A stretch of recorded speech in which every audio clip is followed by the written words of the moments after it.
everybody, and welcome to Who Is That Place, South Florida. Our topic today is going to be the streets of Fort Lauderdale, Part 2. And as always, we're joined by resident historian John Axler. Hey, everybody. And we're also joined once again this month by the Stranahan House Executive Director, April Kirk. Hello. So is this officially our Halloween edition? It could be. Okay. I mean, you're not in costumes. Well, only John wore a mask. So, Oh. so You again, need a rim shot. that'll be our next addition to the show. So, question I got to ask before we get started, and I know you guys just hate this question: is the Stranahan house haunted? I'll let you go April first. You're asking the two wrong people here. So, for the purposes of selling tickets for Halloween tours, you can come and find out yourself. That's why I asked the question. We don't believe it's haunted. I mean, if anything, if you believe in spirits or otherworldly beings, the house is surrounded by love. People lived and died here. It's not like you called an ambulance and rushed to the hospital. We don't believe it's haunted. But you can come for a Halloween tour. Yeah, I bet you do ghost tours. Explore a little. We do ghost tours for Halloween every year. They're a lot of fun. We tell a lot of the urban legends. We let people decide for themselves. We show them some pictures that paranormal teams have taken. And some people see lights, and some people see that as the spiritual realm. And I personally have heard some really good stories of things that people may or may not have encountered. I personally, because I'm a boring historian, I just think this is a really cool historic house. But there are definitely some good stories I've heard, to say the least. Speaking of stories, okay, last month we did the streets of Fort Lauderdale Part 1. Today we're going to do the streets of Fort Lauderdale Part 2. And I think it was a tie. I think April knew a lot of the answers and John talked a lot.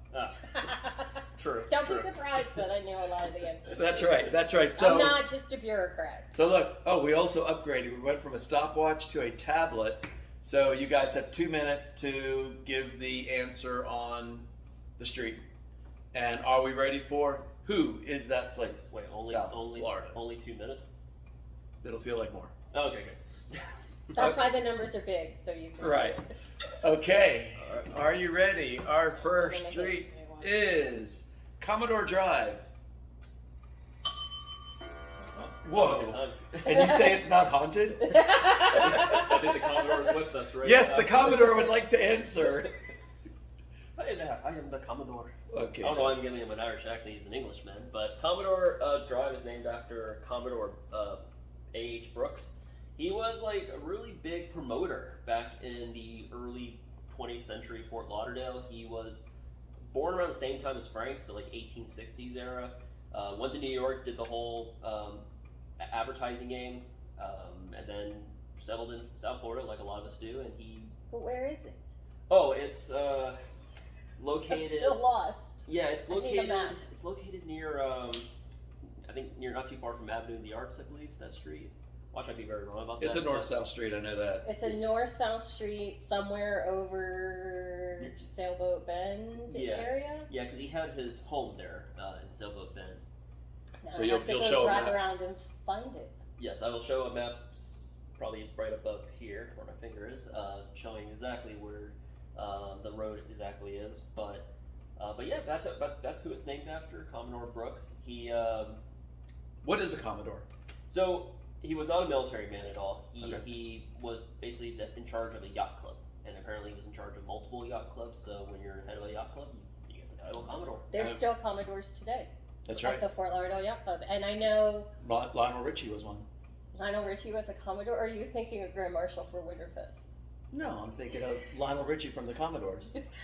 No, that's bad. That's bad. That's all on my head. I know in the past few years, I will throw this out there, Lauderdale Yacht Club named their first woman Commodore recently. Oh, did they? So Okay. that was a big thing. Frank Stranahan was part of the yacht club as well, but apparently they hardly ever went, according to I can't see Ivy at the yacht club. I think they just did it to Hanging by the pool. Yeah, exactly. Drinking a Mai Tai. Okay. We have surpassed our time on that answer. No, you guys were just about perfect. But we're going to go to our next one now. But don't you want to learn the history of Commodore? No. I have no idea on this one. Bryan Place? I know it's named after the Bryan family, and I'm going to say that it is somewhere over off of him or she and 2nd Avenue, and I just wanted to be able to ring the bell before Jonathan did. But the Bryan family were contemporaries of the Stranahans, and there's a number of buildings that actually were named after them, but I want to say it's in that same general area. Am I right? Yeah, you're correct. It is basically where like the historic center is, and It's yeah, the street behind it, right? yeah, it's like that. I think it's like a little roundabout. Little See, street. I know something. Very good. You do? And you're right. I mean, it's named after the Bryans. The first Bryan was Philemon Bryan. He came, a couple years after Frank arrived. Basically, he was the man in charge of building this stretch of railway from basically Pompano to the river for Henry Flagler and the Florida East Coast Railway. And just like a lot of people, he saw this area and he thought, okay, this place has potential. He builds a hotel, which is now the historic New River Inn, which serves as the museum for the Fort Lauderdale History Society. And also they have a couple of their houses for him and his sons. He had 2 sons, Tom Bryant and Reed Bryant. Tom Bryant in particular worked with Frank a lot on a lot of business ventures. There's an area known as the Bryan Homes, right? Correct. Yeah. Yeah, and they're all historic houses as well, all built by the same man who built Stranahan House, Ed King, the town's first architect. Random segue. What was the Historical Society after New River Inn, but before it was the Historical Society building? It's before your time. I don't know this. What is it? It was the Discovery Place. It's okay. what Mods, Mods was yeah, I knew that. prior to Mods. That's right. And there used to be a hole between the 2nd floor and the 3rd floor that you could climb through. Now I'm absolutely dating myself. I just can't imagine a science museum in there, but It was the Science Museum, and then the Junior League helped to fund Mods to where Mods is now. Oh well. Very cool. Yeah, Junior League also is the one that moved the King Cromartie house, which was Ivy's brother's house, to there too as well. So even so, I hit the stop clock about 20 minutes late. We still did 2 minutes. 20 seconds. We still did 2 How does minutes. that even work? Okay, here we go. Oakland Park Boulevard. Well, I know where it is, but I don't know why. All right, I'm gonna go then. Oakland Park. Notice he was like hesitant, like is April gonna go first? Yeah. Well, you're his boss, so. I did so many tours last week. Anyways, Oakland Park. Well, obviously it's north on. If you take Federal Highway, it's just north of Sunrise. It's the next big street after Sunrise. Yeah. Kind of interesting. I read this not too long ago. It was named after like a lot of things in South Florida from a marketing company because when they were building that street, they found a clump of oak trees, and they're like, "Oh, that's nice oak land." Tear down the oak trees, name it. Exactly. Yeah, and it has something to do with the packing plant, if I remember correctly. Like originally it was there was an old meat packing plant where they were located too. So this marketing company bought the land from them. And that's kind of how Oakland Park got started. So it's not a shout out to California. Like Hollywood is named after California. It's not named after Oakland, California at all. Just same thing. No, literally just this Miami-based marketing company. When they bought the land, they were like, "What we're going to call this?" And they saw oak trees there. Okay. And they figured, why not? Okay, very good. Anything else? I'll throw in there, not to get political, but the corner of Oakland and US 1 is now called Freedom Corner. Okay. Because that is where a number of,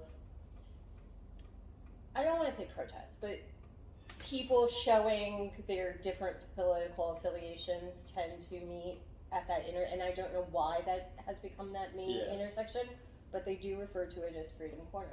Very good. So Oakland and US 1. Okay, trying to in front of the visualize. Target. Okay. Which could be a sponsor. That's right. Target. Okay, ready for the next one, or are you going to say something? Well, yeah, I was just going to say, I just think it's kind of interesting how connected Miami is to Fort Lauderdale. Just like how more research I do about this city, it's just like all these Miami-based marketing firms, and all their founders are from Ohio, just like Frank was. So it's like Ohio. The Birches. The Birches, yeah. It's just the Ohio-Miami connection. connection right And there. they just took all their ideas and just sunk them into Fort Lauderdale. Like, let's try this. Exactly. We're the test run. Alrighty, that was exactly 2 minutes. Great, guys. All right. Okay, and this one I may throw in some information because this one, well, you'll see Sunrise Boulevard. So, location-wise, it's South of Oakland. it's south of Oakland. There you go. That's it. All right, let's move on. Yeah, it goes pretty far west. It goes all the way out to the Davie, until eventually when it turns into the city of Sunrise. I'm not sure if the city of Sunrise or is named after Sunrise Road or vice versa. I actually don't know the history as much as I probably should about that road. I totally know the history of Sunrise. Okay. So I do know that Sunrise was named after Sunrise Boulevard, which I'm assuming just has to do with it being the east road that goes to the beach. And we'll talk, when we talk about the western Broward County, we could talk more. But basically, City of Sunrise was created by Norm Johnson, a gentleman named Norm Johnson in the early 60s. Really, it's just a residential community. There was the Sunrise Village Golf course, so it was named after that. And this is something that probably we've never saw in person, but we remember seeing pictures, is the Upside Down House. Yes. So basically, he built the Upside Down House, which is really what moved everybody out to. It was an attraction. To Sunrise. Basically, he took a house. They were modular homes, flipped it upside down, and people would drive from all over the country. They had nothing else to do, to go see the house. This is pre-Disney World. Pre-Disney World. There was a low bar for. And here's So you said literally like an upside down house. an upside down house. Yeah, yep. Everything was upside down. But there was still a driveway and a walkway, but the house itself was. Yeah, here's another fact. Okay, if you're out there, there's a street called Sunset Strip. Yes. You know why that street is named Sunset Strip? No. His favorite show was 77 Sunset Strip, and he wanted his office to be on 77th and Sunset Strip. So he built a road so that could be his office address. I want to be wealthy enough that I could just build a road. That's so right. That's right. And I'm going to do one more plug, because besides being a host of this podcast, I'm not a professional host. Did you know that? Wait, what? I was questioning that. So I'm also the managing director of the Broward County Film Society. Tell us more. And we have our theater, Gateway Theater, which will be another one to talk about the history of theaters in South Florida. But Gateway Theater, which is on Sunrise, is one of our 3 theaters. And starting in a week from now is the 36th annual Fort Lauderdale International Film Festival. So I am doing that plug. Please visit fliff.com for more information. That's the only reason why I stuck Sunrise Boulevard in there. So you could give a plug. I was going to say, now if you're showing a movie, that would be. Oh, yeah. Well, you know what's interesting about Sunrise and the Gateway Cinema was that when that was built, like in the 1950s, it kind of took away business from Los Olas for quite a bit. Like I would say from like the 50s up until more recent times. That Sunrise Boulevard was kind of the heart of the commercial district, heart of Fort Lauderdale. Well, you also had, and again, for a future show, you had the zoo down there. Yeah, the Clyde Beatty. So there's a lot of cool things where like Hard Rock is, and that shopping center. The Gateway Shopping Center. The Gateway Shopping Center, yeah. And also just another little piece of history. The reason my family lives down here is because where Galleria is now, there used to be a movie theater. Right. And my grandfather, when he retired, he designed that movie theater. And so he retired down to Miami, and we kind of eventually followed them. So It's still an empty lot where that movie theater was. I think it's so. the lot just east of Galleria. Right, there was a little shopping center still there. undeveloped.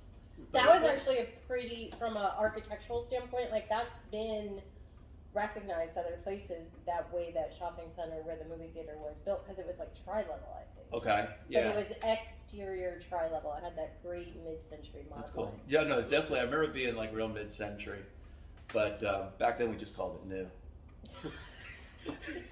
I'm slightly younger than you. It was century model. Okay, this is another one that I may know better than you guys. Davie Boulevard. Well, I mean, just going on the basis of the other roads, it is the road that goes through Davie.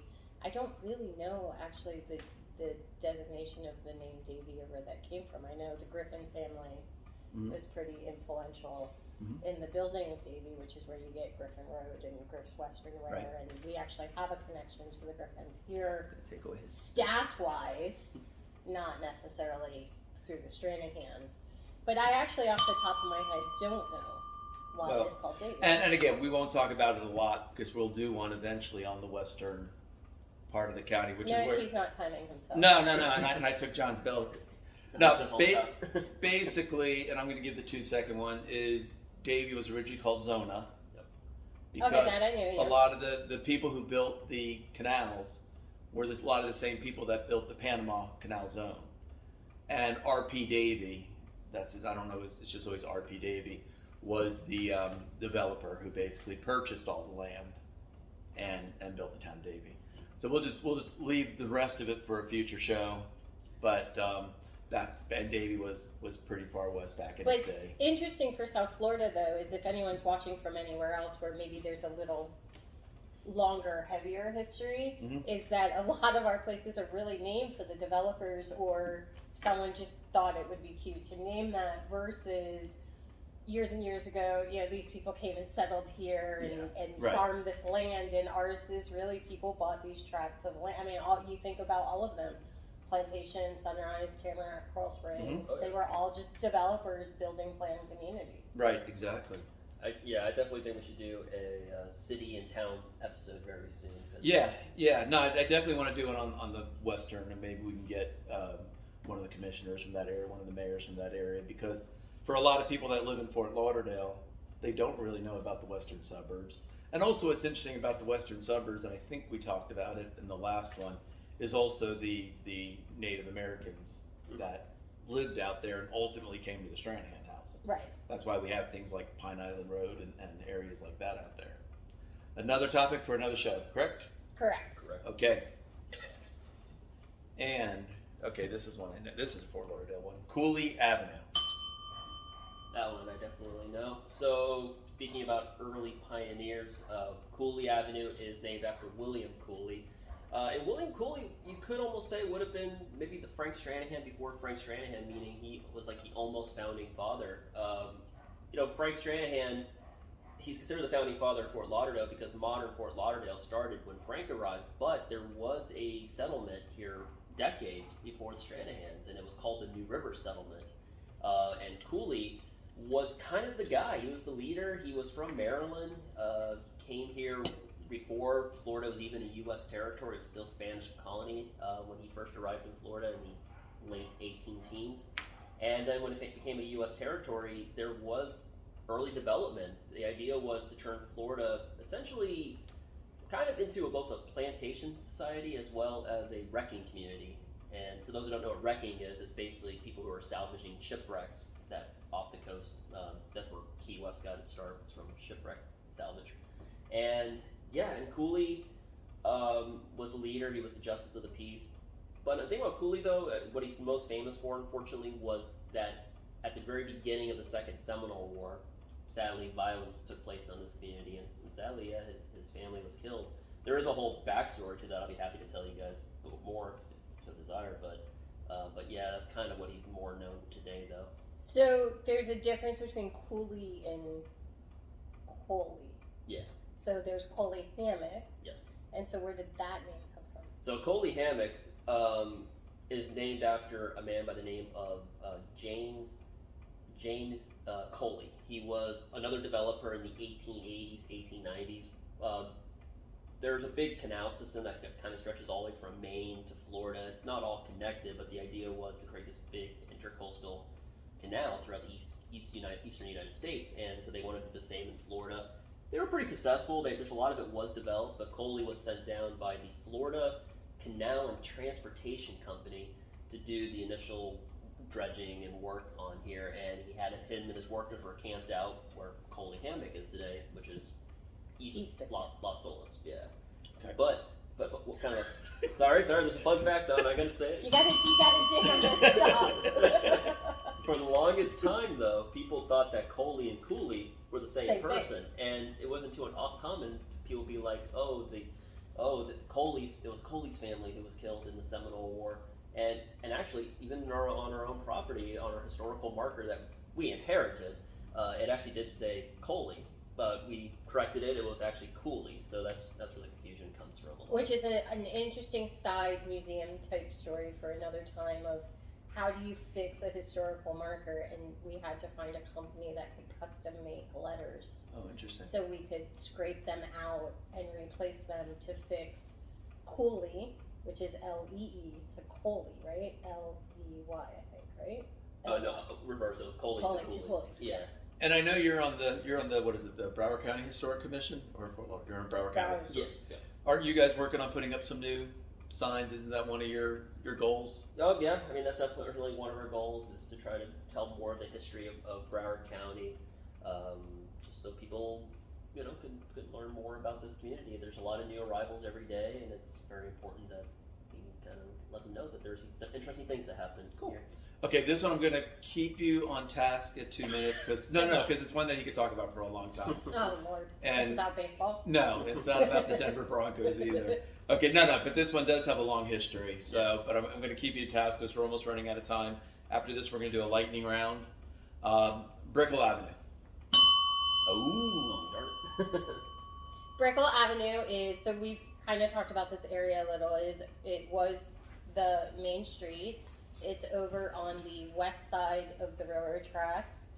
No, it's on the west side of Andrews, east side of the railroad tracks, and it's over now the condo over there, Society, is where the AutoNation building is. It is named after the Brickells, as in Brickells of Miami. AutoNation, a sponsor of. Exactly. Every plug we can get, and Society as well. It's a beautiful condominium right over there. It's a short street. It's weirdly kind of planned out. But the other side of it is actually where the Brightline station is, which would also make a great sponsor. And there's some unfortunate historic preservation history about that street, as because it was the main street, there were all these great buildings and facades, and they performed what is known as a facade-ectomy, which is where they kept the facades but destroyed the buildings behind it. Yeah. And it's an interesting area that was really our main street and main business district, and they tried to revive it back in the 90s, and it didn't really last too long. And there was the riverfront area over there, Right. and it's got a weird history, so they're trying to revive it now. 30 seconds. Who are the Brickels? Yeah, so the Brickels, they're kind of seen as the founding family of Miami, named after William and Mary Brickell. Mary Brickell, also again from England, and William from Ohio. So again, the Ohio connection. And just like the Stranahans, they had a trading post down in Miami where Brickell Avenue is today, so not too far from where the basketball stadium is and all that. And the thing about them was, though, they bought a lot of land. At one point, the Brickels owned almost this entire river. And it was actually Mary Brickell who sold the land that Stranahan House is on today. She basically gave it to Frank Stranahan for free. For 10 acres, $1 an acre. And she did that because Frank kind of served as her land agent, her representative when it came to New River business affairs. So one time. So before we do our last two questions, anything else going on at Stranahan House besides the ghost tours? Sure, we have lots of activities. So we do a monthly history happy hour that Jonathan helps to program. Variety of topics. November will be Seminoles with the cultural ambassador of the tribe, Everett Osceola.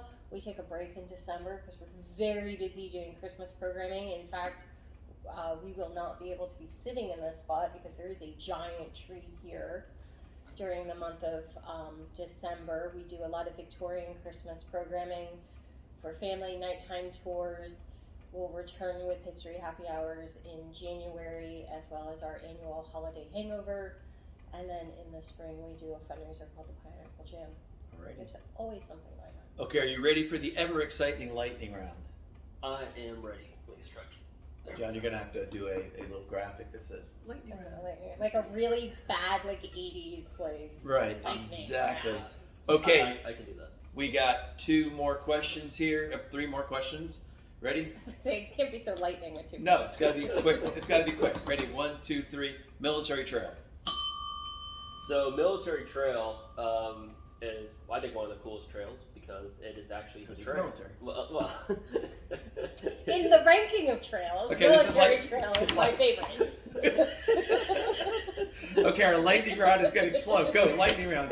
People have to It's eat their exciting dinner. because that's the exact trail, the road that Major William Lauderdale, who Fort Lauderdale's named after, took to march from Jupiter, Florida, down to here. And of course, he cut a road. It only took them a few days to march that 60 miles between Jupiter and Fort Lauderdale, building it. And the head engineer who built that road was Lieutenant Robert Anderson, who later on became the commander at Fort Sumter during the beginning of the Civil War. Takes me a few days to decide if I'm going to mow my lawn. Okay, this one's probably not quite as sexy of an answer as that was, but Powerline Road. So Powerline Road actually connects to Military Trail. So eventually the Military Trail turns into Powerline Road, where Major William Lauderdale would build his fort. And Robert Anderson, sorry, okay. It is actually an interesting story. But Powerline Road He doesn't know the term of lightning road.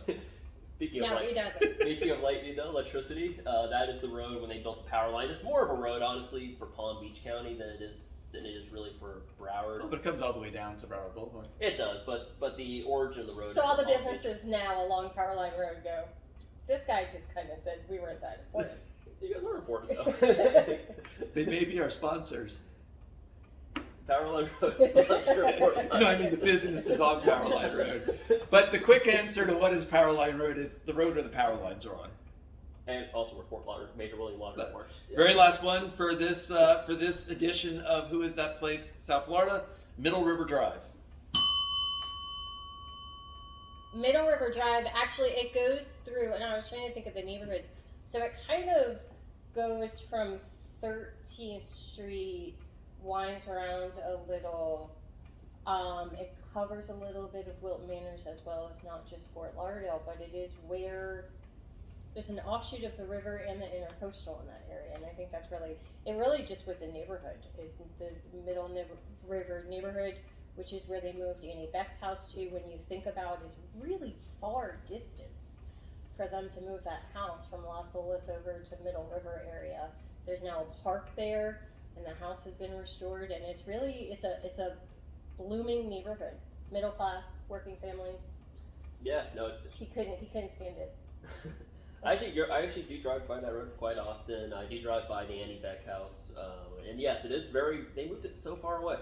It's unfortunate because it used to be located on the intersection of Las Olas and Third Avenue. Yeah, It was 300 East Las Olas was that's the right. address. Yeah, and now there's a very large high rise there, multiple high rises. But Middle River also was. It's kind of the part of the Fort Lauderdale I think sometimes gets overlooked when it comes to our early history, but there was a lot of early settlement there. Some of the first people that lived there outside of Native Americans would have been after the Civil War. There were some few settlements, and actually I was doing some research. Farmland. A lot of farmland. All right, so One last thing. I was gonna say, I was doing research recently. I found out that there was actually a large hemp farm there right before around the same time that Cooley came in. So when Cooley was there doing his research, he mentions this farm, and I just thought that was kind of interesting. So. And then Coley said Cooley. All right, so that wraps up this edition of Who Is That Place, South Florida. Send us a message via our social media. I think John's probably going to post all that information. So give us ideas for future topics. Our next show will be towards the end of November. So it could be a Halloween edition. But yeah, give us some ideas what you guys want to learn about. And then we will come up with questions for John and his panelists next month, who may not be April, but maybe April. Stay tuned. New And yeah, just keep an eye on our Facebook page, our website. We'll list when the next show is and what the topic is. From all of us, happy Halloween, and Who Is That Place, South Florida. Bye, everybody. Thank you.